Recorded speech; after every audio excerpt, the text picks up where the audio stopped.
ہمارے چینل سے جڑنے کے لیے YouTube پر لمرا ایجنسی سبسکرائب کریں۔ اب تک شیر پہنچے تو اس کی حفاظت کریے کہ یہ کر کے دکھانا کوئی آسان نہیں ہے، یہ کر کے دکھانا کوئی آسان نہیں ہے۔ ارے سورج کو پھرانا کوئی آسان نہیں ہے، سورج کو پھرانا کوئی آسان نہیں ہے۔ اور انگلی کے اشارے پہ کمر کرنا دو ٹکڑے، انگلی کے اشارے پہ کمر کرنا دو ٹکڑے، پھر اس کو ملانا کوئی آسان نہیں ہے۔ انگلی کے اشارے پہ کمر کرنا دو ٹکڑے، انگلی کے اشارے پہ کمر کرنا دو ٹکڑے، پھر اس کو ملانا کوئی آسان نہیں۔ اچھا کچھ لوگ تو ماشاءاللہ بھی کہہ رہے ہیں، سبحان اللہ بھی کریں، کچھ لوگ ایسا بیٹھے ہیں ایسا لگ رہا ہے وہ خود بیٹھے نہیں، دو چار لوگ لا کر کے ان کو یہاں بیٹھا دیے ہیں۔ کم سے کم احساس کرو یار، احساس زندہ رکھو، بیداری پیدا کرو۔ یہ کر کے دکھانا کوئی آسان نہیں ہے، سورج کو پھرانا کوئی آسان نہیں ہے، سورج کو پھرانا کوئی آسان نہیں۔ انگلی کے اشارے پہ کمر کرنا دو ٹکڑے، پھر اس کو ملانا کوئی آسان نہیں ہے، اور انشاءاللہ تعالیٰ اس شعر پہ آپ سب کی توجہ کہ ہم خواجہ اجمیر کے ہیں چاہنے والے، ہم خواجہ، اب اس شعر میں انشاءاللہ تعالیٰ ایک شخص بولے گا، ہم خواجہ اجمیر کے ہیں چاہنے والے، یوں ہم کو مٹانا کوئی آسان نہیں ہے۔ ہم خواجہ اجمیر کے ہیں چاہنے والے، ہم خواجہ اجمیر کے ہیں چاہنے والے، یوں ہم کو مٹانا کوئی آسان نہیں ہے۔ قرآن سنانا تو بہت آسان ہے، لیکن قرآن سنانا تو بہت آسان ہے، لیکن نیزے پہ سنانا کوئی آسان نہیں ہے۔ قرآن سنانا تو بہت آسان ہے، لیکن قرآن سنانا تو بہت آسان ہے، لیکن قرآن سنانا تو بہت آسان ہے، لیکن نیزے پہ سنانا کوئی آسان نہیں ہے۔ نیزے پہ سنانا، تھوڑا سا آپ کی توجہ چاہتے ہیں، توجہ ہے، پورا مجمع ایک بار ایڈوانس میں کہہ دے یا رسول اللہ۔ ماشاءاللہ کافی پوری توجہ کے ساتھ آپ سن رہے ہیں، لیکن وہ توجہ میں نہیں کہہ رہا ہوں۔ بہار میں ایک جگہ جلسہ ہو رہا تھا تو مولانا صاحب نے کہا توجہ چاہتا ہوں، دو تین مرتبہ کہا توجہ چاہتا ہوں، تو ایک صاحب بیٹھے ہوئے تو توجہ کا مطلب نہیں سمجھے، لا کر کے جیب سے 500 روپیہ مولانا صاحب کو دیا اور جا کے بیٹھ گئے۔ مولانا صاحب بھی سمجھ گئے کہ صاحب کتنے پانی میں ہے، تو کچھ دیر کے بعد پھر کہا توجہ چاہتا ہوں، تو جو صاحب بیٹھے ہوئے تھے انہوں نے پھر لا کر کے 500 روپیہ دیا مولانا صاحب کو، تو مولانا صاحب کچھ دیر بعد کہتے رہتے توجہ چاہتا ہوں، وہ صاحب اٹھتے اور 500 روپیہ دے دیتے، اٹھتے 500 روپیہ دے، توجہ چاہتا ہوں لے 500، توجہ چاہتا ہوں لے 500، یہاں تک کہ ان کے پاس سارے پیسے ختم ہو گئے۔ مولانا صاحب بھی کچھ دیر کے لیے خاموش ہو گئے، کچھ دیر کے بعد اب چونکہ ہم لوگ کی عادت ہوتی ہے کبھی کبھی تو نکل ہی جاتا ہے توجہ چاہتا ہوں، تو ہم جب مولانا صاحب نے کہا کہ توجہ چاہتا ہوں، وہ آدمی غصے میں جیب پکڑ کر کھڑا ہوا، کہا مولانا صاحب پوری توجہ ختم ہو گئی، پوری توجہ ختم ہو گئی، اب کیا لگا رکھا ہے توجہ چاہتا ہوں، توجہ چاہتا ہوں، توجہ چاہتا ہوں۔ آپ کی توجہ ہے پورا مجمع؟ آئیے حضرات میں چاہتا ہوں کہ بلا تاخیر دیکھیں، ضروری نہیں ہے کہ کافی کئی ہزار کی تعداد میں لوگ ہوں، کم لوگ ہوں۔ جنگ میں کاغذی افراد سے کیا ہوتا ہے، جنگ میں کاغذی افراد سے کیا ہوتا ہے، ہمتیں لڑتی ہیں تعداد سے کیا ہوتا ہے، ہمتیں لڑتی ہیں تعداد سے کیا ہوتا ہے، اور بے عمل دل ہے تو جذبات سے کیا ہوتا ہے، زمین بنجر ہے تو برسات سے کیا ہوتا ہے، زمین بنجر ہے تو برسات سے کیا ہوتا ہے۔ حضرات میں چاہتا ہوں آئیے حضرات اس علاقے کے مجھے پتا ہے ہمارے کئی دوست ایسے ہیں جو جامع ازہر مصر سے فارغ ہیں الحمدللہ، جن کے پاس علم و ادب کا ایک گہوارہ ہوتا ہے۔ آئیے حضرات ایک عظیم شخصیت سے آپ کی ملاقات کروائی جائے، آئیے اس عظیم لہجے سے آپ کی ملاقات کیا جائے۔ حضرات وہ ادارہ جو پورے دنیا کا سب سے بڑا ادارہ جسے جامع ازہر مصر کے نام سے جانا جاتا ہے، جس ادارے میں ہم سب کے رہبر، ہم سب کے قائد حضور تاج الشریعہ پڑھے تھے، اس ادارے سے فارغ ہونے والے استاد العلماء استاد الاساتذہ حضرت علامہ مولانا محمد ارشد صاحب قبلہ دامت ظلہ العالی والنورانی جامع ازہر مصر بہت ہی ادب کے ساتھ، اور ان کا تعلق ہم اور آپ کی سب سے بڑی خوش نصیبی یہ ہے کہ حضرت کا تعلق اسی باگر مئو سے ہے، اسی باگر مئو سے ہے۔ باگر مئو کے اچھے لوگوں اپنی قسمت میں ناز کرو کہ تمہارے علاقے میں ایسے لوگ رہتے ہیں کہ جو جامع ازہر مصر سے فارغ ہیں۔ آئیے استقبال کر لیتے ہیں، پورا مجمع ہاتھ اٹھا کے نعرہ لگائے، نعرہ تکبیر۔ ایک ایک ہاتھ اٹھے، اس لیے ہاتھ اٹھے کہ ایک عالم دین کا آپ استقبال کرنے جا رہے ہیں۔ نعرہ تکبیر، نعرہ رسالت، مسلک اعلیٰ حضرت، مسلک اعلیٰ حضرت، اعلیٰ حضرت کانفرنس، نعرہ تکبیر، حضرت علامہ ارشد صاحب قبلہ ازہری، نعرہ تکبیر، نعرہ رسالت۔ اس شعر کے ساتھ حضرت کا استقبال کہ فولاد کا دل پتھر کا جگر سب پارا پارا ہوتا ہے، فولاد کا دل پتھر کا جگر سب پارا پارا ہوتا ہے، جب نام علی کا لیتے ہیں میدان ہمارا ہوتا ہے، جب نام علی کا لیتے ہیں میدان ہمارا ہوتا ہے، اور مہنگائی کا رونا وہ روئے بازار ہو جن کی آنکھوں میں، اپنا تو رسول اعظم کے ٹکڑوں پہ گزارا ہوتا ہے، اپنا تو رسول اعظم کے ٹکڑوں پہ گزارا ہوتا ہے۔ حضرت بہت ہی ادب کے ساتھ گزارش ہے، حضرت مائک پہ تشریف لائیں۔ اکرمتنی فلک الحمد یا رب، ورزقتنی فلک الحمد یا رب، وسترتنی فلک الحمد یا رب، وعافیتنی فلک الحمد یا رب، فلک الحمد علی ما ترضى یا رب، فلك الحمد بعد الرضا يا رب، أشهد أن لا إله إلا الله، وأشهد أن سيدنا ومولانا وأستاذنا وذخرنا وفخرنا وقدوتنا محمد رسول الله صلى الله تعالى عليه وسلم،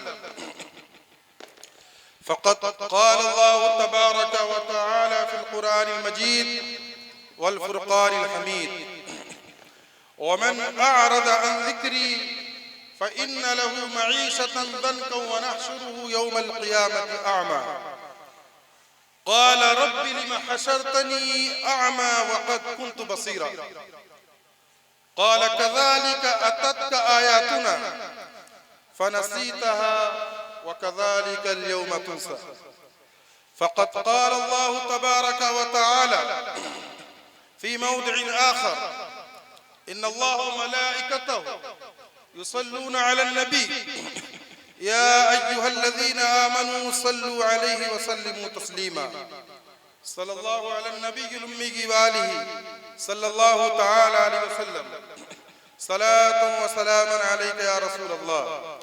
معزز سامعین کرام، آج کی رات بڑی فرحت و مسرت کی رات ہے ان بچوں کے لیے جنہوں نے قرآن پاک کو اپنے سینے میں محفوظ کیا ہے، اور اس سے بڑی بات یہ ہے ان کے والدین کے لیے کہ ان کے والدین ابھی دیکھیں گے کہ ان کے سروں پر علماء و مشائخ کے ہاتھوں سے تاج زرعی رکھا جائے گا۔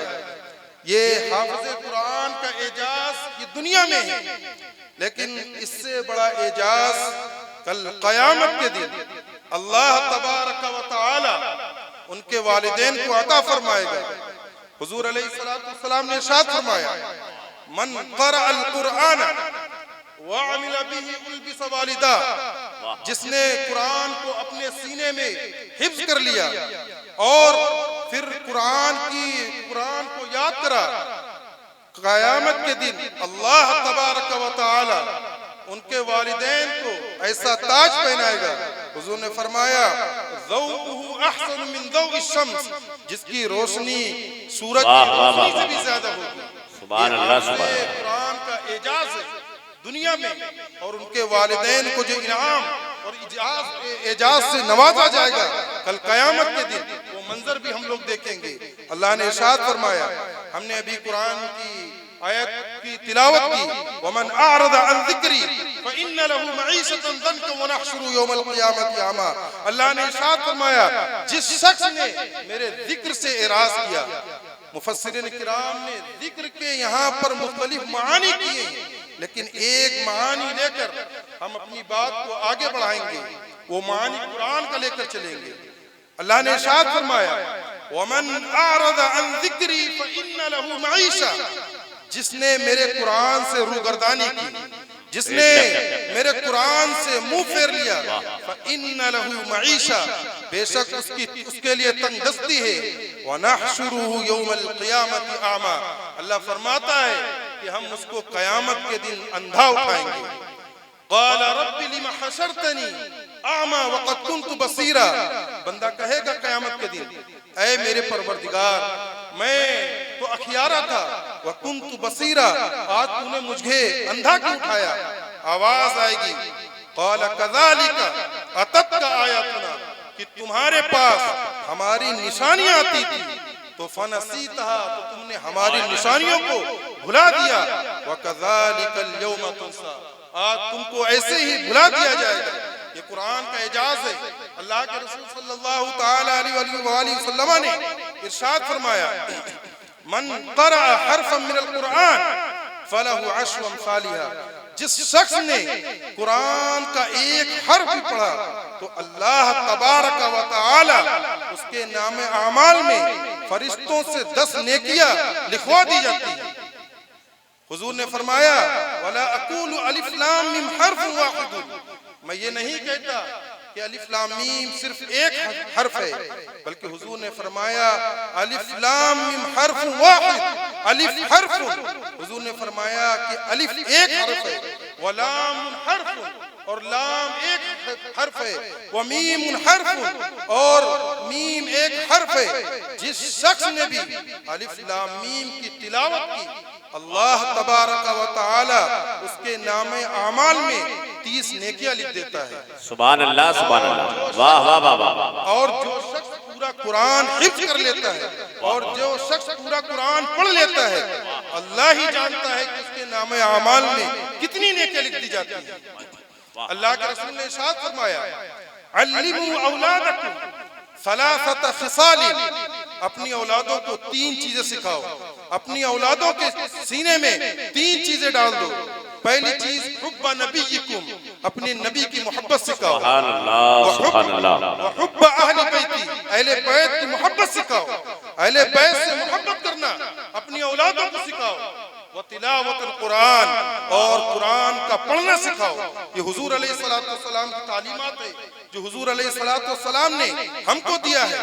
حضور علیہ السلام جب معراج کی رات تشریف لے گئے ہیں، جب اللہ سے آپ نے باتیں کی ہیں، تو حضور نے فرمایا عرضت علی ذنوب امتی، میری امت کے لوگوں کے گناہ مجھ پر پیش کیے گئے، فلم ارى ذنبا عظیما، میں نے سب سے بڑا گناہ یہ دیکھا، الا اوتی سورۃ من القرآن او آیۃ من القرآن فنسیہا، جس شخص نے قرآن کی ایک آیت کو یاد کیا یا قرآن کی مکمل سورت کو یاد کر لیا پھر اس نے اس کو بھلا دیا، تو حضور نے فرمایا کہ میری امت کا سب سے بڑا گناہ یہ ہے کہ جس نے قرآن کو پڑھ کر اس کو بھلا دیا۔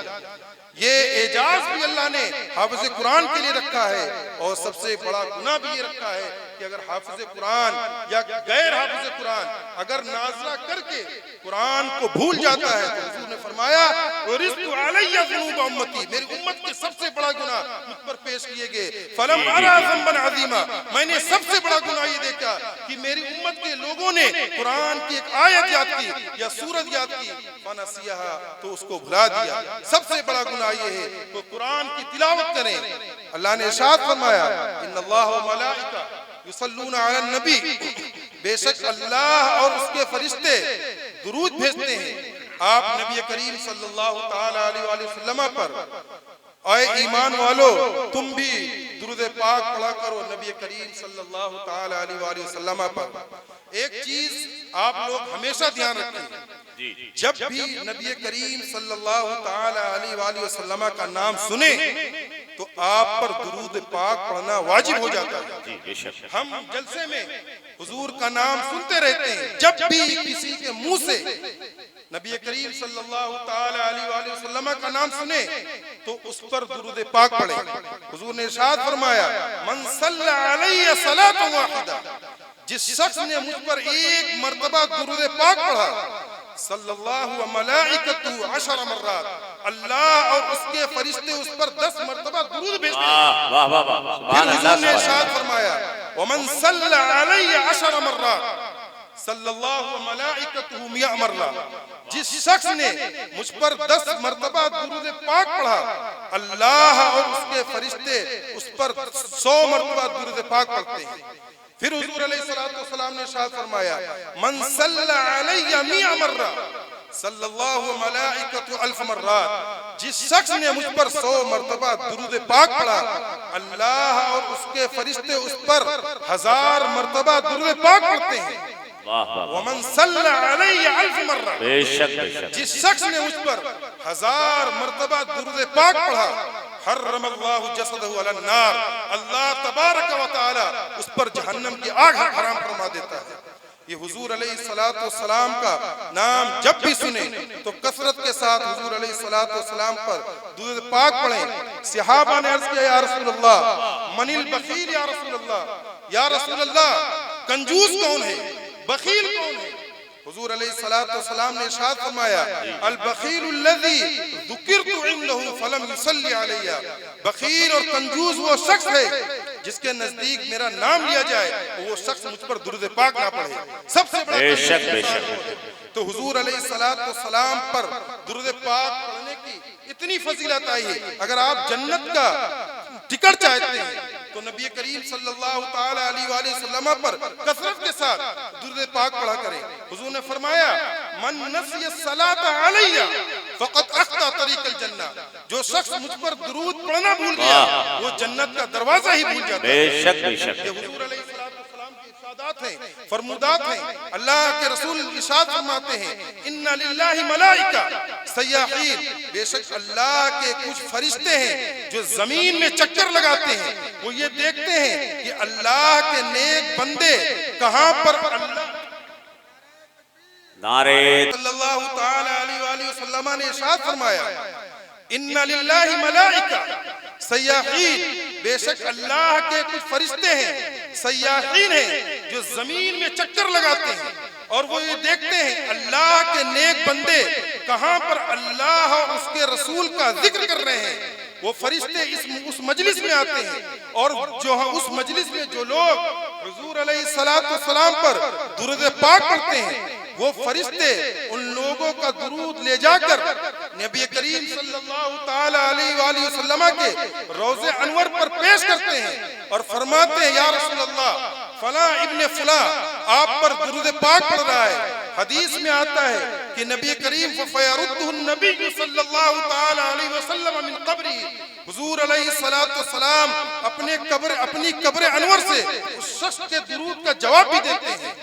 کتنا خوش نصیب ہے وہ شخص جس کا نام حضور علیہ السلام کے روضے کے سامنے لیا جاتا ہے اور حضور علیہ السلام اس کے درود پاک کا جواب دیتے ہیں. فَيَرُدُّهُ النَّبِيُّ صلی اللہ تعالی علیہ وسلم من قبری، حضور اپنے روضہ انور سے اس درود کا جواب دیتے ہیں. تو میں نے ابھی قرآن کی جو آیت تلاوت کی وَمَنْ أَعْرَضَ عَنْ ذِكْرِي فَإِنَّ لَهُ مَعِيشَةً ضَنْكًا وَنَحْشُرُهُ يَوْمَ الْقِيَامَةِ أَعْمَى.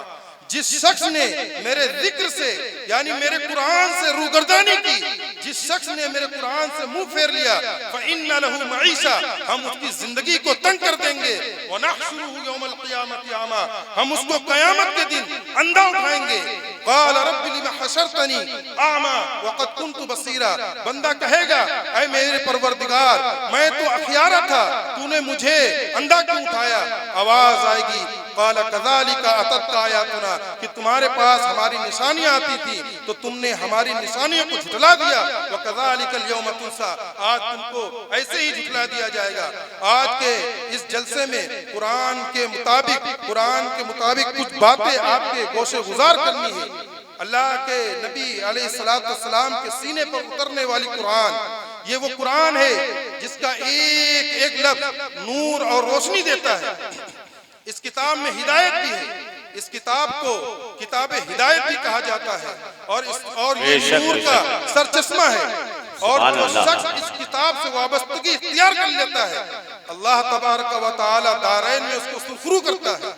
حضرت علی رضی اللہ تبارک و تعالی عنہ فرماتے ہیں کہ حضور علیہ السلام ہم سے جہنم کا تذکرہ کر رہے تھے تو ہم نے عرض کیا یا رسول اللہ صلی اللہ تعالی علیہ وآلہ وسلم، جہنم کے فتنوں، آخرت کے فتنوں سے کیسے بچا جائے گا؟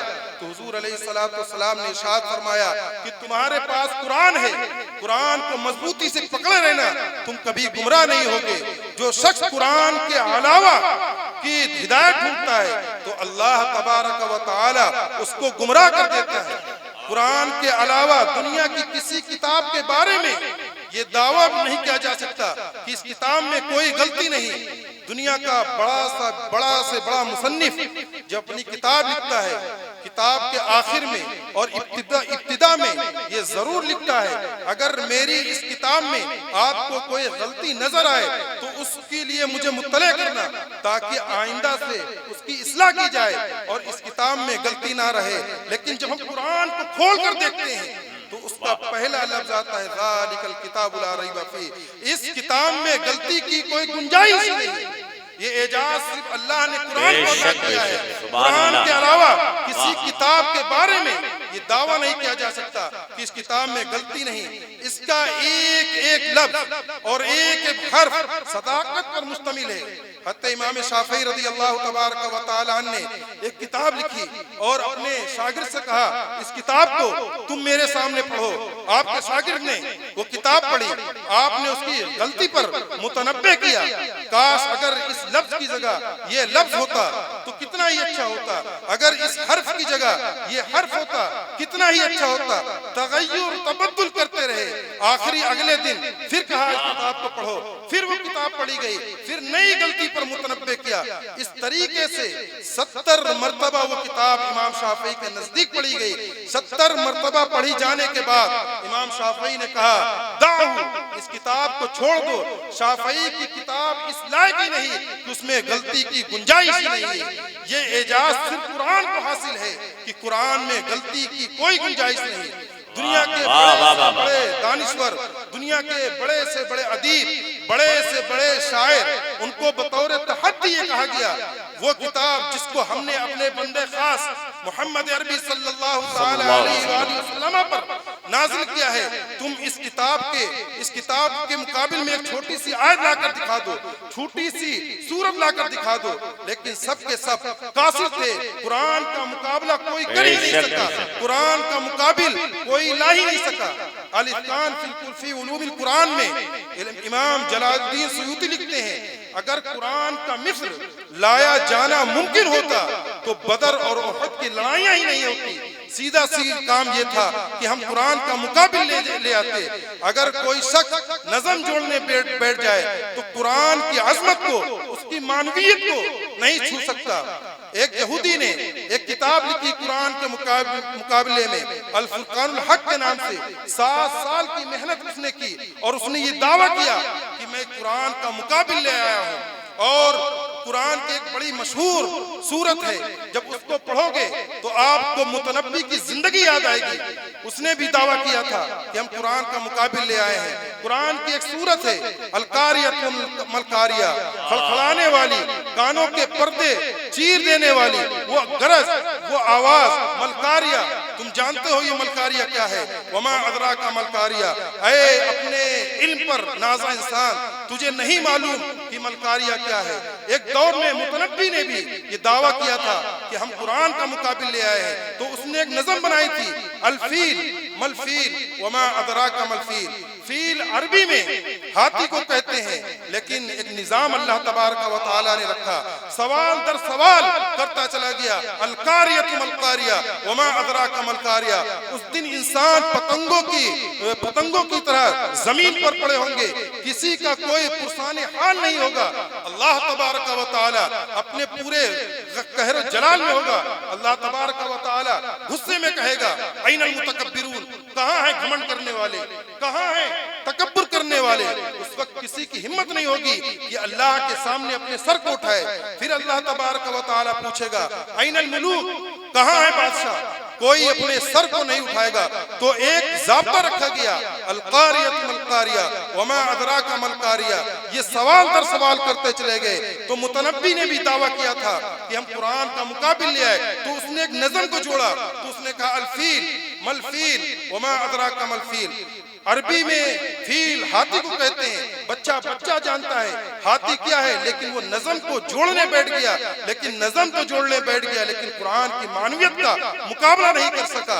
7 مہینے تک خانہ کعبہ کی دیوار سے سورہ کوثر لٹکی رہی۔ قافلے والے آتے گئے، پڑھتے گئے، ایک قافلہ آتا ہے، سورہ کوثر کو دیکھتا ہے، پڑھتا ہے انا اعطیناک الکوثر فصلی لربک وانحر، اور اس کے آگے لکھتے ہیں ما ھذا کلام البشر، اتنا لکھ کے چلا جاتا ہے۔ دور دراز سے ایک شاعر آتا ہے، جب اس نے سورہ کوثر کو خانہ کعبہ کی دیوار سے لٹکا ہوا دیکھا تو وہ عص کر اٹھا، اور اس نے چوتھے جملے پر لکیر کھینچی اور یہ کہا کہ یہ 3 پہلے کے جملے یہ کسی بشر کے نہیں ہیں، لیکن آخر یہ جملہ ضرور کسی بشر کا ہے۔ تو قرآن کا کوئی مقابل لا ہی نہیں سکتا۔ بے شک بے شک، قرآن کے اخبار غیبیہ ہیں، جس کے بارے میں اللہ تبارک و تعالی نے ہم کو پہلے ہی بتا دیا کہ یہودی آپ سے اعتراض کریں گے، سیقول السفہاء من الناس، ان قریب بیوقوف آپ سے اعتراض کریں گے۔ ابھی اعتراض کیا نہیں ہے، لیکن اللہ نے ہم کو پہلے بتا دیا کہ یہودی اعتراض کریں گے، سیقول السفہاء من الناس، کہ بیوقوف لوگ آپ سے اعتراض کریں گے۔ آپ تو بیت المقدس کی طرف رک کر کے نماز پڑھتے تھے، آپ خانہ کعبہ کی طرف نماز پڑھنے لگے، آپ کو کس نے پھیر دیا؟ ابھی انہوں نے اعتراض کیا ہی نہیں تھا، لیکن اللہ تبارک و تعالی نے پہلے ہی ہمیں بتا دیا تھا کہ شاید ان کے دل میں یہ بات آئی، لیکن وہ اپنی زبان پر لانا نہیں چاہتے تھے، لیکن قرآن نے یہ ہم کو بتا دیا کہ وہ کہیں گے۔ سین اور صوفہ مستقبل قریب کے لیے آتا ہے، ان قریب وہ کہیں گے۔ اللہ نے کہا دور جا کر نہیں کہیں گے، ان قریب وہ کہیں گے۔ کیا کہیں گے؟ جو ان کو کہنا تھا ان کی زبان سے خود بخود نکل گیا۔ یہ قرآن نے ہم کو پہلے ہی بتایا، یہ قرآن کی صداقت ہے، یہ قرآن کی سچائی ہے جو ہمیں قرآن نے پہلے ہی بتا دیا۔ اور یہودیوں کے بارے میں ایک بات اور سن لیں، اللہ تبارک و تعالی نے قرآن مقدس میں ارشاد فرمایا، یہ یہودی بڑی بڑی باتیں کرتے ہیں لیکن یہ مرنے کی آرزو نہیں کرتے، مرنے کی تمنا بھی نہیں کرتے۔ اللہ نے ارشاد فرمایا وَلَن يَتَمَنَّهُ أَبَدًا، ہرگز یہ موت کی تمنا ہی نہیں کرتے۔ اور وہ کہہ سکتے تھے کہ قرآن نے فرمایا تھا کہ ہم موت کی تمنا ہی نہیں کرتے، یہ وقت ہے ہم تو موت کی آرزو کرتے ہیں، موت کی امنگ ہمارے دل میں ہے، لیکن قرآن نے یہ ثابت کر دیا تھا نہ ان کو آج یہ توفیق ہوئی تھی، نہ قیامت تک ان کو یہ توفیق ہو سکتی ہے۔ یہ اللہ کی وہ سچی کتاب ہے، وہ مطہر کتاب ہے، وہ پاکیزہ کتاب ہے، سبحان اللہ، سبحان اللہ، حیات بھی ہے، ضابطہ یقین بھی ہے، حجت بھی ہے، دلیل بھی ہے۔ دنیا کی بہت ساری کتاب ضابطہ حیات بھی ہیں، یقین بھی ہیں، لیکن حجت نہیں ہے۔ اللہ کے رسول صلی اللہ تعالی علیہ وآلہ وسلم کے سینے پر اترنے والی قرآن کتاب اللہ یہ حجت بھی ہے، دلیل بھی ہے۔ اور اللہ نے اپنے نبی کو جو سب سے بڑا معجزہ عطا کیا، قرآن کی شکل میں عطا کیا۔ اللہ تبارک و تعالیٰ کی ایک عادت کریمہ یہ ہے، ہر نبی کو جو معجزہ عطا کرتا ہے اس دور کے مطابق عطا کرتا ہے۔ آپ داؤد علیہ السلام کے دور کو دیکھیں، آپ کے زمانے میں لوہے کا فن عروج پر تھا، لوگ لوہے کو پگھلا کر آپ بھٹی میں جلا کر اس کی زرہ بناتے تھے، لیکن اللہ نے اپنے نبی کو وہ معجزہ عطا کیا کہ داؤد علیہ السلام جب لوہے کو ہاتھ میں لیتے ہیں تو لوہا آپ کے ہاتھ میں موم بن جاتا ہے۔ یوسف علیہ نبی علیہ السلام کے دور کو دیکھیں، آپ کے دور میں حسن کا چراغ گلی گلی چل رہا تھا، اللہ نے اپنے نبی کو جو معجزہ دیا وہ معجزہ حسن عطا کیا۔ موسیٰ علیہ السلام کے دور کو دیکھیں، آپ کے دور میں جادو کا فن عروج پر تھا، گھر گھر جادوگر پائے جاتے تھے۔ نقطہ کمال یہ ہے اللہ نے جو آپ کو معجزہ عطا کیا وہ کرسمائی عصا عطا کیا، کبھی وہ چھوٹا ہو جاتا ہے، کبھی وہ بڑا ہو جاتا ہے، کبھی موسیٰ علیہ السلام اس سے بکریوں کو ہانکتے ہیں، کبھی اس سے پتے کو جھاڑتے ہیں، وقت پڑتا ہے تو اس سے ٹیک لگا کر بیٹھ جاتے ہیں، لیکن جب احتیاج ہوتی ہے تو وہی عصا سانپ بن جاتا ہے، اژدہا بن جاتا ہے، منو ٹنو رسی جو اس کے سامنے پڑی ہوتی ہے وہ اژدہا نگل جاتا ہے، لیکن جب وہ عصا ہوتا ہے تو وہ عصا کا عصا ہی رہ جاتا ہے، نہ وزن بڑھتا ہے نہ قد بڑھتا ہے۔ تو اس وقت اللہ نے جو موسیٰ علیہ السلام کو معجزہ عطا کیا وہ جادوگری کو فخر کو توڑتا ہوا نظر آتا ہے۔ حتی صالح علیہ السلام کے دور کو دیکھیں، آپ کے دور میں لوگ پتھروں سے چیزیں بنایا کرتے تھے، نقاشی کیا کرتے تھے، اور اللہ نے اپنے نبی کو جو معجزہ عطا کیا آپ نے زندہ اونٹنی پتھر سے نکال کر دکھا دی۔ حتی عیسیٰ علیہ السلام کے دور کو دیکھیں، عیسیٰ علیہ السلام کا جب دور آیا تو طب کا فن عروج پر تھا، طب یونانی نے درجہ کمال حاصل کر لیا تھا، ہر چیز کی تشخیص معالجہ ان لوگوں نے حاصل کر لیا تھا، لیکن 3 بیماریوں کا علاج ان کو بھی حاصل نہیں تھا۔ وہ مادر ذات اندھے کی آنکھوں میں روشنی نہیں ڈال سکتے تھے اور کوڑی کے جسم کو شفا بھی نہیں بخشتے تھے اور کسی مردے کو زندہ بھی نہیں کر سکتے تھے، لیکن اللہ نے اپنے نبی عیسیٰ علیہ السلام کو جو معجزہ عطا کیا وہ یہ تھا کہ جب بھی وہ کسی مادر ذات اندھے کی آنکھ پر ہاتھ پھیرتے ہیں تو اللہ تبارک و تعالیٰ اس کی روشنیوں کو سبحان اللہ، جب بھی وہ کسی کوڑی کے جسم پر ہاتھ پھیرتے ہیں تو اللہ اس کو شفا دے دیتا ہے، جب بھی وہ کسی مردے کو ٹھوکر مارتے ہیں تو مردہ اٹھ کر کھڑا ہو جاتا ہے۔ یہ وہ اعجاز ہے جب ہمارے اور آپ کے آقا محمد عربی صلی اللہ تعالی علیہ وآلہ وسلم کا دور آیا، یہ زبان و بیان کا دور تھا، فصاحت و بلاغت کا دور تھا۔ اللہ نے جو آپ کو معجزہ عطا کیا اور معجزہ دیا، سب سے بڑا معجزہ حضور علیہ السلام کو جو دیا گیا وہ قرآن کی شکل میں دیا گیا۔ اللہ نے آپ کو قرآن کی شکل میں معجزہ دیا، پھر اللہ تبارک و تعالی نے اس قرآن کی حفاظت اپنے ذمہ کرم میں لی۔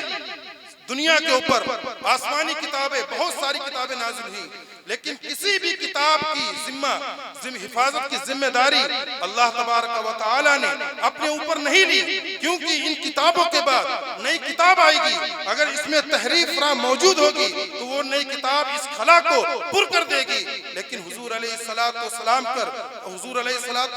کے سینے پر اترنے والی کتاب یہ آخری کتاب ہے، اس کے بعد کوئی کتاب نہیں آئے گی، تو حضور علیہ السلام کے سینے پر اترنے والی کتاب کا ذمہ اللہ نے اپنے ذمہ لیا، اور قیامت تک یہ کتاب موجود رہے گی بغیر تغیر تبدل کے، یہ کتاب ہمارے سامنے موجود رہے گی۔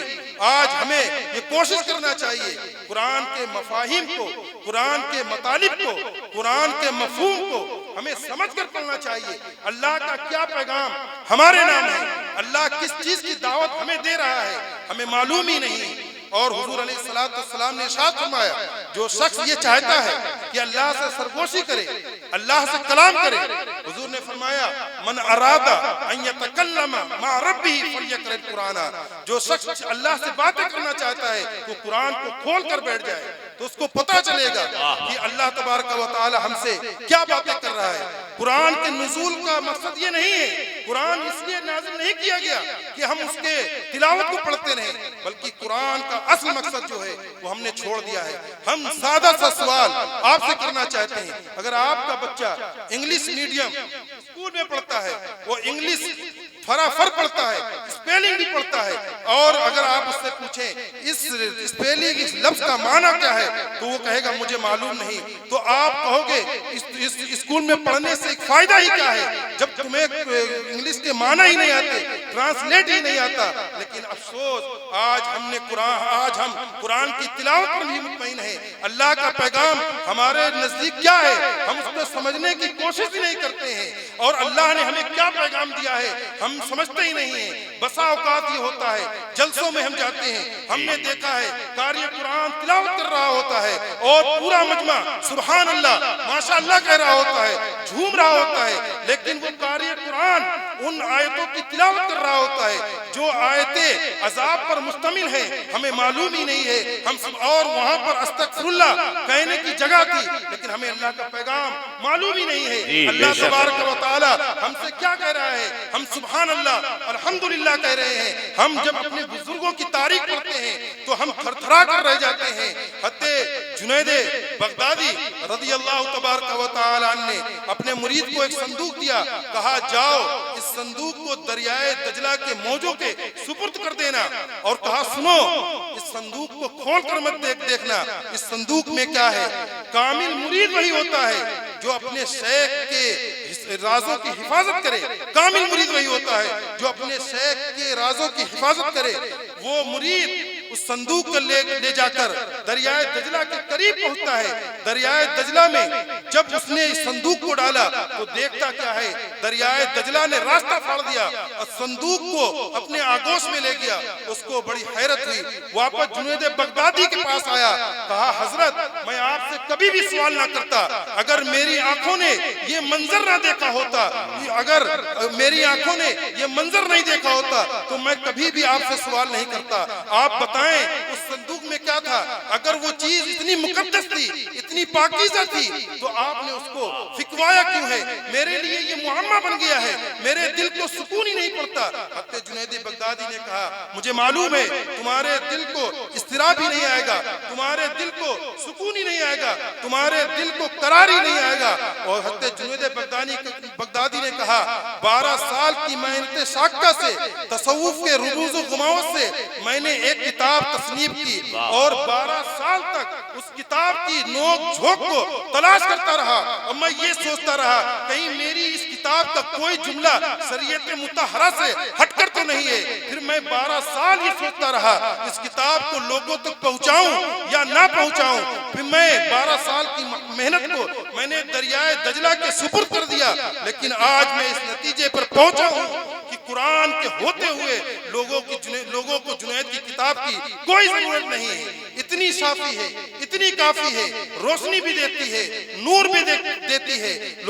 قرآن کے ہوتے ہوئے لوگوں کو جنید کی کسی بھی کتاب کی ضرورت نہیں ہے، یہ وہ قرآن ہے۔ اللہ کے رسول صلی اللہ تعالی علیہ وسلم نے حجۃ الوداع کے موقع پر ارشاد فرمایا، حضور نے ارشاد فرمایا میں تو جا رہا ہوں، انی ترکت فیکم الثقلین، میں تو جا رہا ہوں لیکن تمہارے درمیان 2 چیزیں چھوڑ کر جا رہا ہوں، ما ان تمسکتم لن تضلوا بعدی ابدا، اگر تم 2 چیزوں کو پکڑے رہو گے تو تم کبھی گمراہ نہیں ہوگے۔ صحابہ نے عرض کیا یا رسول اللہ صلی اللہ تعالی علیہ وآلہ وسلم وہ کون چیزیں ہیں، 2 چیزیں کون ہیں جو آپ چھوڑ کر جا رہے ہو؟ حضور نے فرمایا ایک کتاب اللہ، ایک اللہ کی کتاب کو چھوڑ کر جا رہا ہوں، اللہ کی کتاب کو تم مضبوطی سے پکڑے رہو گے کبھی بھی گمراہ نہیں ہوگے۔ پھر حضور نے فرمایا وہ سنتی، اور میں اپنی سنت کو چھوڑ کر جا رہا ہوں، اگر تم میری سنت کو پکڑے رہو گے تو کبھی بھی گمراہ نہیں ہوگے۔ یہ قرآن کا اعجاز ہے۔ حضرت عائشہ سے پوچھا گیا سئلت عائشہ عن اخلاق النبی صلی اللہ تعالی علیہ وسلم، حضرت عائشہ نعرہ تکبیر۔ عن اخلاق النبی صلی اللہ تعالی علیہ وسلم، حضرت عائشہ سے حضور علیہ السلام کے اخلاق کے بارے میں پوچھا گیا، آپ ہمیں حضور کے اخلاق کے بارے میں بتائیں، حضور علیہ السلام کے اخلاق کیا تھے؟ تو حضرت عائشہ نے فرمایا کان خلق القرآن، قرآن حضور کے خلق کا ہی تو نام ہے، حضور کی سیرت کا نام تو قرآن ہے۔ جس نے حضور علیہ السلام کے زمانے کو نہیں پایا وہ قرآن پڑھ لے، اس کو پتہ چلے گا کہ اللہ نے قرآن میں کیا فرمایا ہے۔ قرآن کا نازل ہونے کا جو اصل مقصد تھا وہ ہم نے چھوڑ دیا ہے، قرآن کو ہم نے طاقوں میں سجا لیا ہے، قرآن کے اوپر ہم نے ریشمی گلاب چڑھا دیا ہے، قرآن کے اوپر ہم نے عطر لگا دیا ہے، قرآن کو ہم نے طاقوں میں رکھ دیا ہے۔ قرآن کے نزول کا اصل مقصد یہ نہیں ہے، قرآن کے نزول کا اصل مقصد یہ ہے قرآن کے معنی کو بھی سمجھے، مفاہیم کو بھی سمجھے، مطالب کو بھی سمجھے۔ قرآن اس لیے نازل کیا گیا تھا، ہم اس بات کا انکار بھی نہیں کرتے، اگر کسی مرنے والے کے روح کو اصال ثواب قرآن پڑھ کر کیا جائے تو اس کی قبر میں نور برستا ہے، ہم اس بات کا بھی انکار نہیں کرتے۔ اگر کسی بیمار کے اوپر قرآن کی آیت پڑھ کر پھونک دیا جائے تو اللہ تبارک و تعالی اس کو شفا دے دیتا ہے، ہم اس بات کا بھی انکار نہیں کرتے۔ اگر قرآن کے نور کے مقابلے میں ناری مخلوق جن اور انسان بھی اس کا مقابلہ نہیں کر سکتے، ہم اس بات کا بھی انکار نہیں کرتے۔ اگر کوئی شخص اپنے گھر میں، اپنی دکان میں، اپنے مکان میں، اپنی فیکٹری میں قرآن کی تلاوت کرتا ہے تو اللہ تبارک و تعالی اس کے گھر میں برکتوں کا نزول عطا فرماتا ہے، رزق میں فراوانی عطا فرماتا ہے، فرشتوں کی قطاریں لگا دیتا ہے۔ لیکن قرآن کے نزول کا اصل مقصد یہ نہیں ہے۔ ڈاکٹر اقبال نے کیا بات کہی تھی، ہم قرآن کو اس وقت ہاتھ میں لیتے ہیں جب ہمارے گھر کا کوئی بوڑھا، جب اس کی سانس اٹک جاتی ہے، اس وقت ہم اس کی روح کو نکالنے کے لیے قرآن کو ہاتھ میں لیتے ہیں اور سورہ یاسین کی تلاوت کرتے ہیں، اس وقت ہم قرآن کو ہاتھ میں لیتے ہیں۔ اس بات کا بھی انکار نہیں کہ اگر کسی مرنے والے کے اوپر سورہ یاسین کی تلاوت کی جائے تو اس کی روح آسانی سے نکل جاتی ہے، اور لیکن اقبال کا نقطہ نظر یہ ہے اگر ہم نے قرآن سے سیکھا ہے تو مرنا ہی سیکھا ہے، ہم نے قرآن سے اختیار کیا ہے، موت کا راستہ اختیار کیا ہے، ہمیں اختیار کرنا چاہیے۔ جس قرآن سے ہم نے موت کو اختیار کیا ہے اس قرآن سے ہم جینے کا طریقہ بھی اختیار کر سکتے تھے، اس قرآن سے ہم جینے کا ڈھب بھی اختیار کر سکتے تھے۔ حضور علیہ السلام نے قیامت کے فتنوں کا ذکر کیا، حضور نے فرمایا ایک زمانہ آئے گا لا یبقى من القرآن الا رسمه ولا يبقى من الاسلام الا اسمه مساجدهم عامرة وهي خراب من الهدى۔ ایک وقت آئے گا، ایک زمانہ آئے گا کہ قرآن کو لوگ رسم کے طور پر پڑھیں گے، اسلام صرف نام کا باقی رہ جائے گا، مسجدیں زیب و زینت سے تو آراستہ ہوں گی لیکن ہدایت کے نور سے مسجدیں خالی ہو جائیں گی۔ آج یہ وقت ہمارے سامنے نہیں ہے کہ قرآن رسم کے طور پر نہیں پڑھا جا رہا ہے، ہمارے گھر میں کسی کی میت ہو جاتی ہے اس وقت ہم قرآن کھول کر دیکھتے ہیں، یہ قرآن رسم کے طور پر پڑھا جا رہا ہے۔ ہم قرآن کے مفاہیم کو، مطالب کو، اس کے معنی کو سمجھنے کی زحمت ہی نہیں کرتے، اس پر عمل کرنے کی کوشش نہیں کرتے۔ آج ہمارے یہاں یہ پریشانیاں ہیں، آج ہمارے یہاں یہ اذیتیں ہیں، اس کی وجہ یہی ہے کہ ہم نے قرآن سے انحراف کر لیا ہے، قرآن کے دامن کو ہم نے چھوڑ دیا ہے۔ اگر ہم قرآن کے دامن سے وابستگی اختیار کر لیں تو اللہ تبارک و تعالی ہماری تمام پریشانی کو ختم کر دے گا، محبت کے موتی بکھیر دے گا، محبتوں کے پھول بکھیر دے گا۔ لیکن ہم آئیں تو قرآن کو اختیار کو کریں، اور وہ لوگ جو قتل کا منصوبہ بنا کر اپنے گھر سے نکلے تھے کہ آج بانی اسلام کی زندگی کا چراغ بجھا دیں گے، ابھی چند آیتیں سورہ طٰہٰ کی کان میں پڑتی ہیں کہ ان کے سارے پروگرام بدل کر رہ جاتے ہیں، اور اپنے گلے میں پٹا ڈالے ہوئے تھے اپنے بہنوں سے کہتے ہیں کہ مجھے حضور کی خدمت میں مجرم بنا کر پیش کرو۔ وہ لوگ جو حضور کی زندگی کا چراغ بجھانے کے لیے آئے تھے، یہ قرآن کی تاثیر تھی، قرآن ان پر ایسا نازل ہوا، پھر قرآن ان کے زبان سے ایسے نغمے پھوٹے کہ لوگوں کی تقدیریں بدل چلا گیا۔ یہ قرآن کا اعجاز ہے، یہ قرآن کی صداقت ہے۔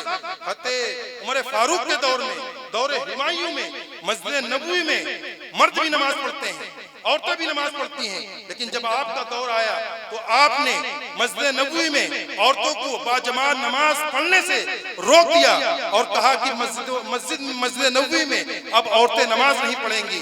اس طریقے سے جماعت ہوتی تھی، پہلے بچوں کی سب لگتی، پھر خنثی کی سب لگتی، پھر عورتوں کی سب ہوتی۔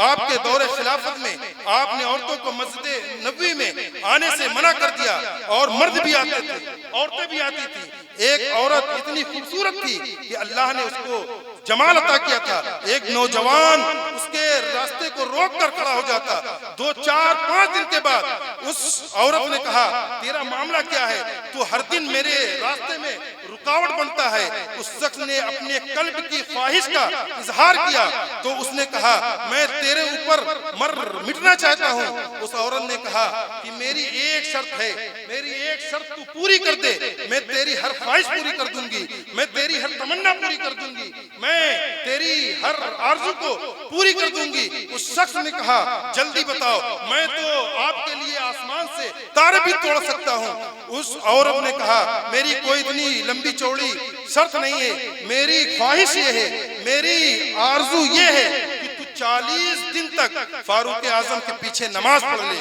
خیر وہ وقت آیا، وہ شخص نماز پڑھتا رہا۔ نماز جب 40ویں دن کا آخری دن آیا، وہ شخص مسجد نبوی سے گزر رہا تھا، وہ عورت مسجد نبوی میں حسب وعدہ کھڑی ہوئی تھی، اور وہ نوجوان اپنی نگاہ کو نیچے کیے ہوئے گزر رہا تھا۔ اس عورت نے کہا اے نوجوان، کیا تو اپنے وعدے کو بھول گیا ہے؟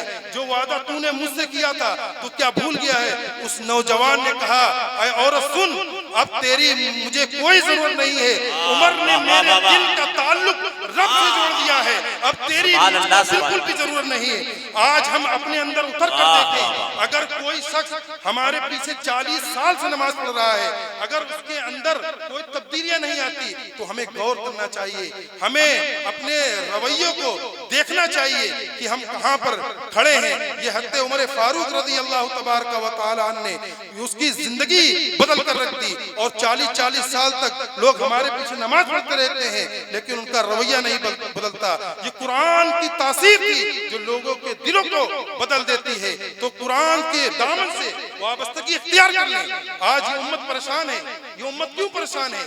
اس امت نے حضور علیہ السلام کی بتائے ہوئے طریقے کو چھوڑ دیا ہے، قرآن کی تلاوت کرنا چھوڑ دیا ہے، قرآن کے دامن کو چھوڑ دیا ہے، صحابہ کے طریقوں کو ہم نے چھوڑ دیا ہے، ہم نے نمازوں کو چھوڑ دیا ہے، ہماری مسجدیں خالی رہتی ہیں، ہم ساری رات مسجدوں کے باہر بیٹھ کر گپ شپ کرتے ہیں، لیکن آواز آتی ہے حی علی الصلاۃ، حی علی الفلاح، آؤ کامیابی کی طرف، آؤ نماز کی طرف، لیکن ہم لوگ نماز پڑھنے نہیں جاتے۔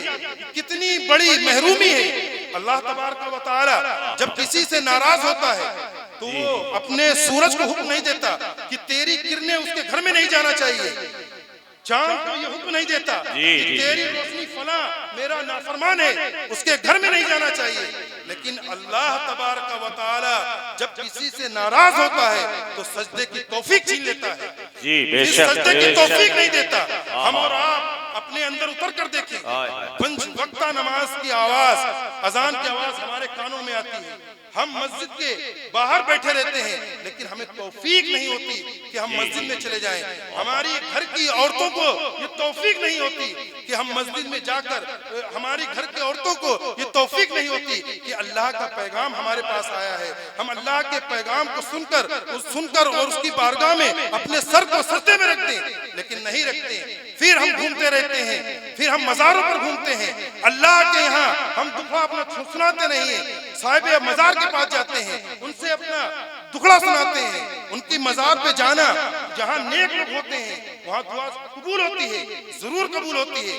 حضرت زکریا علیہ السلام کے آپ واقعوں کو پڑھیں، جب انہوں نے حضرت مریم کے پاس پھل بے موسم پھل دیکھے تو انہوں نے وہاں پر دعا کی، ہنالک دعا زکریا ربہ، وہاں حضرت زکریا نے دعا کی، کیا کہی؟ قال رب هب لي من لدنك ذریۃ طیبہ، اے میرے پروردگار تو مجھے نیک صالح اولاد عطا فرما۔ میں اس بات کا بھی انکار نہیں کرتا، جہاں اللہ کے ولی ہوتے ہیں وہاں پر دعائیں جلد قبول ہوتی ہیں۔ اللہ نے ارشاد فرمایا ان رحمت اللہ قریب من المحسنین، بے شک اللہ کی رحمتیں نیکوں کے قریب ہیں۔ بے شک مزارت اولیاء پر جائیں، ضرور جائیں، یہ حدیث سے ثابت ہے۔ اللہ کے رسول صلی اللہ تعالی علیہ وسلم نے ارشاد فرمایا ان زیارت القبور، میں نے تم کو قبروں کی زیارت اختیار سے منع فرما دیا.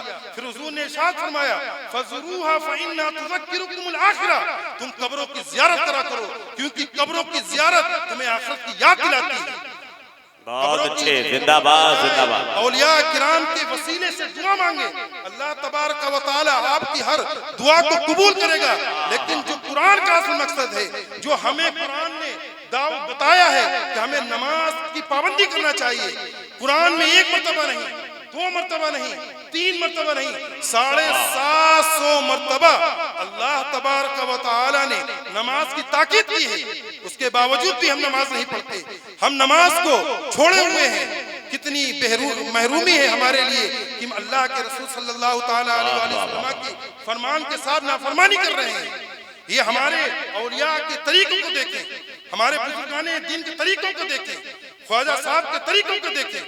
انہوں نے اس ہندوستان کی دھرتی پر اسلام جو پھیلایا ہے وہ نماز کے ذریعے پھیلایا, انہوں نے عمل کر کے دکھایا ہے. نبی کریم صلی اللہ تعالی علیہ وآلہ وسلم نے کہنے سے زیادہ لوگوں کو عمل کر کے دکھایا ہے, عمل کر کے دکھایا. آج ہم نماز کو چھوڑے ہوئے ہیں. تو قرآن نے ہمیں 2 ضابطے بتائے ہیں کہ ہمیں زندگی جینے کا ڈھب قرآن نے بتایا ہے.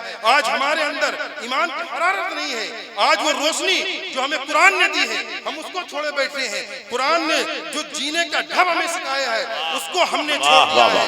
ہم در در کی ٹھوکریں کھاتے ہیں. آج امت مسلمہ کا کیا حال ہے کہ کسی سے مخفی نہیں ہے. آپ شام کے حالات دیکھ لیں, یمن کے حالات دیکھ لیں, ترکی کے حالات دیکھ لیں. اللہ کے رسول نے شام کے لیے دعا کی تھی, یمن کے لیے دعا کی تھی. آج یہ سب برباد ہو گئے ہیں. مسلمانوں کا کیا عالم ہے. تو آج سے یہ عہد کر کے اٹھیں, آج سے یہ عزم کر کے اٹھیں کہ ہمیں 5 وقتہ نماز کی پابندی کرنا ہے. ہمیں کبھی بھی نماز نہیں چھوڑنا ہے. نماز بہت اہم فریضہ ہے. کل قیامت کے دن جب ہم اللہ کے سامنے کھڑے ہوں گے تو اللہ تبارک و تعالی ہم سے سب سے پہلا جو سوال کرے گا وہ یہ کہے گا ان اول ما يحاسب بالعبد يوم القيامه الصلاه. کل قیامت کے دن بندے سے سب سے پہلا جو سوال کیا جائے گا وہ نماز کے بارے میں کیا جائے گا. اگر ہماری نمازیں ہی مکمل نہیں ہیں تو ہم کس چہرے سے, کس منہ سے اللہ کے سامنے کھڑے ہوں گے, اس کے نبی کے سامنے کس چہرے سے کھڑے ہوں گے. آج ہمیں وقت دیا گیا ہے, یہ وقت اسی لیے ہے کہ ہم اللہ کی بندگی کریں, ورنہ یہ وقت گزر جائے گا پتہ بھی نہیں چلے گا. آج ہم کسی کے جنازے میں شامل ہوئے, کل لوگ ہمارے جنازے میں شامل ہوں گے. ایک وقت آئے گا کہ ساری زندگی ہم لوگوں کے جنازے میں شامل ہوتے رہیں گے. آج ہم نے کسی کی نماز جنازہ پڑھی ہے, کل وقت آئے گا لوگ ہماری نماز جنازہ پڑھیں گے. آج ہم نے لوگوں کو قبروں میں اتارا ہے, کل وقت آئے گا کہ لوگ ہمیں بھی قبروں میں اتاریں گے. کیا ساری زندگی ہم لوگوں کو قبروں میں اتارتے رہیں گے؟ ایک وقت آئے گا, ایک زمانہ آئے گا قبل اس سے کہ وہ وقت آئے, وہ زمانہ آئے, ہم خود چل کر اللہ کی بارگاہ میں آئیں, اپنے سر کو سجدے میں رکھیں.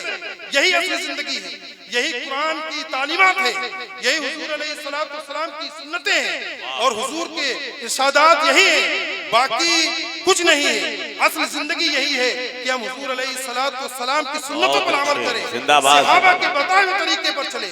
اولیاء کرام نے جو ہمیں طریقہ بتایا ہے ان کے دامن سے وابستہ رہیں اور یہی طریقہ ہمیں بتایا گیا ہے. تو قرآن نے ہمیں جو طریقے بتائے, زندگی جینے کا جو سلیقہ بتایا ہے وہ یہ وَتَوَاصَوْا بِالصَّبْرِ وَتَوَاصَوْا بِالْمَرْحَمَةِ, یعنی قرآن نے ہمیں صبر اور مرحمت کی تلقین کی ہے.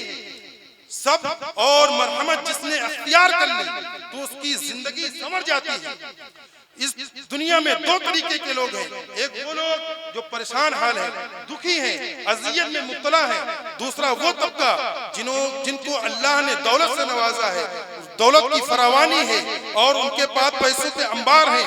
اگر وہ لوگ جن کو اللہ نے دولت سے نوازا ہے, اگر وہ لوگ غریبوں کی, پریشان حالوں کی, دکھیوں کی مدد کریں تو ہمارا سماج جنت بن جائے گا. تو ہمیں قرآن سے دیکھنا ہے قرآن ہمیں کیا بتا رہا ہے. یہ تو ہم عید الفطر کے موقع پر دیکھتے ہیں, ایک طرف خوشیوں کا گہوارہ ہوتا ہے, دوسری طرف کچھ گھروں میں کپڑے بھی نہیں آتے. ہر بچے کے جذبات ایک سے ہوتے ہیں. اگر امیر کا بچہ کھیلنے کو سورج مانگتا ہے تو غریب کا بچہ بھی اس کی خواہش کرتا ہے. حضور علیہ السلام نے تو یہاں تک فرمایا کہ وہ شخص کامل مسلمان ہو ہی نہیں سکتا ہے جو پیٹ بھر کر کھانا کھا کر سو جائے اور اس کا پڑوسی بھوکا سو جائے کبھی مسلمان ہو نہیں سکتا ہے. واللہ لا یؤمن واللہ لا یؤمن واللہ لا یؤمن. ہرگز وہ مسلمان نہیں ہو سکتا, ہرگز وہ مسلمان ہو ہی نہیں سکتا. من بات شبعانا وجارہ جوانا, جو شخص پیٹ بھر کر سو جائے اس کا پڑوسی بھوکا سو جائے وہ کبھی مسلمان ہو ہی نہیں سکتا. صبر پر, اذیت پر صبر کرنا اللہ تبارک و تعالی اس کا بھی اجر عطا فرماتا ہے.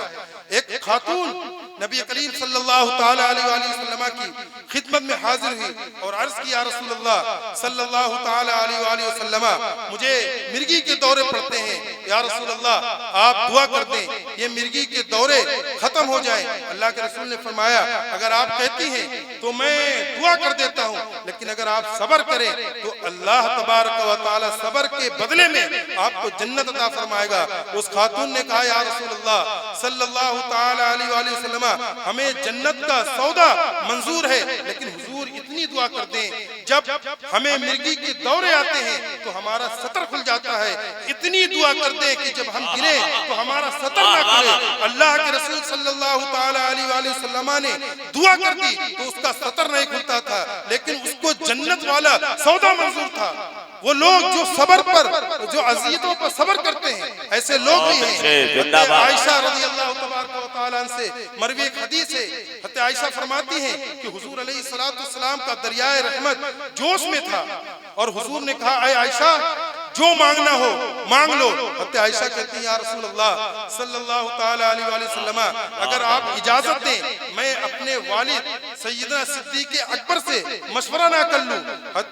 حضور علیہ السلام نے فرمایا, ہاں جاؤ تم صدیق اکبر سے مشورہ کر لو, اور اے عائشہ جو بھی تمہیں حضور علیہ السلام بتائیں وہ بات آ کر مجھ کو ضرور بتانا. حضرت عائشہ نبی کریم صلی اللہ تعالی علیہ وآلہ وسلم کی خدمت میں جاتی ہیں اور عرض کرتے ہیں, اے میرے ابا جان, اے میرے ابا جان ابو بکر صدیق رضی اللہ تبارک و تعالیٰ عنہ, آج حضور کا دریائے رحمت جوش میں ہے. حضور علیہ السلام نے مجھ سے فرمایا ہے, اے عائشہ جو مانگنا ہے وہ مانگ لو, آپ بتائیں میں حضور سے کیا مانگوں. حضرت سیدنا صدیق اکبر رضی اللہ تبارک و تعالیٰ عنہ, اللہ اکبر اللہ اکبر, یا رسول اللہ یا رسول اللہ, زندہ باد زندہ باد زندہ باد زندہ باد, اللہ اکبر, یا رسول نبی اللہ. کریم صلی اللہ تعالی علیہ وآلہ وسلم نے کہا, اے عائشہ, سیدنا صدیق اکبر نے کہا, اے عائشہ تم نبی سے کہنا جب آپ معراج کی رات میں تشریف لے گئے تھے آپ کے رب نے خلوت خاص میں جو آپ سے راز کی باتیں کی تھی ان باتوں میں سے کوئی ایک بات ہمیں بتا دے. سیدنا عائشہ رضی اللہ تبارک و تعالی عنہا حضور کے پاس جاتی ہیں اور کہتی ہیں, یا رسول اللہ صلی اللہ تعالی علیہ وآلہ وسلم, آپ ہمیں وہ باتیں بتا دیں جب آپ معراج کی رات تشریف لے گئے تھے آپ کے رب نے آپ سے خلوت خاص میں جو باتیں کی تھی ان باتوں میں سے صرف ایک بات بتا دیں. حضور علیہ السلام نے ارشاد فرمایا کہ میری امت کا کوئی شخص اگر کسی انسان کے ٹوٹے ہوئے دل کو جوڑ دیتا ہے تو اللہ تبارک و تعالی اس کو بغیر حساب کے جنت میں داخل کر دے گا. اتنا سننا تھا.